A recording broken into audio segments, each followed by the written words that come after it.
আজকে বানিয়ে দেখাবো পারফেক্ট চুষি পিঠা, যে কিনা মুখে দিলেই মিলিয়ে যাবে। এই চুষি পিঠাটা কিন্তু এক এক অঞ্চলে এক এক নামে চিনেন। কেউ বলে চুই পিঠা, কেউ বলে চুষি পিঠা, আর কেউ বা বলে হাতে কাটা সেমাই পিঠা। যাই হোক, এক এক জায়গায় এক এক নামে পরিচিত এই পিঠা। আমাদের দিনাজপুর অঞ্চলে এই পিঠাটার নাম হলো হাতে কাটা সেমাই পিঠা। এই পিঠার পুরো রেসিপিটা কিন্তু আমার মায়ের হাতে শেখা।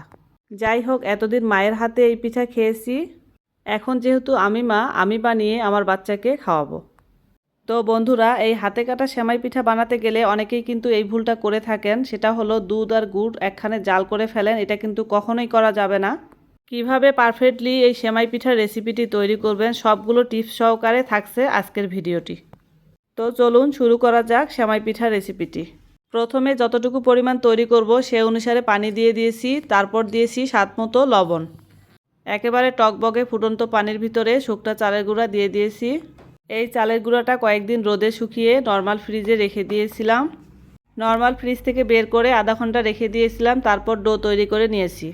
ডোটাকে একেবারে নরম সফট করে তৈরি করে নিতে হবে। নরম মসৃণ একটা ডো তৈরি করে নিয়েছি।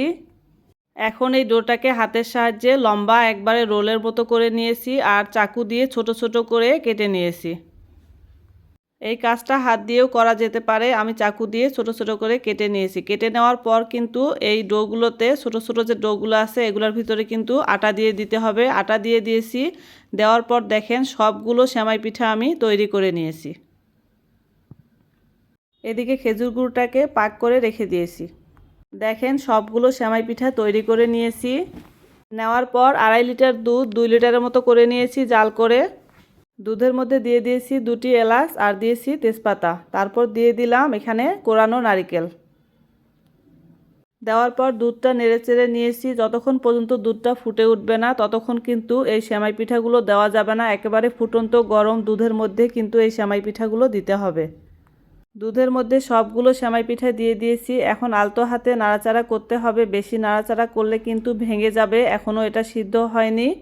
আর দিয়েছি স্বাদ মতো লবণ। দুধটা কিন্তু অনেকটাই ঘন হয়ে গিয়েছে। এখন চুলা বন্ধ করে দিতে হবে। চুলা বন্ধ করে 2-3 মিনিট রাখার পর কিন্তু গুড় অ্যাড করতে হবে।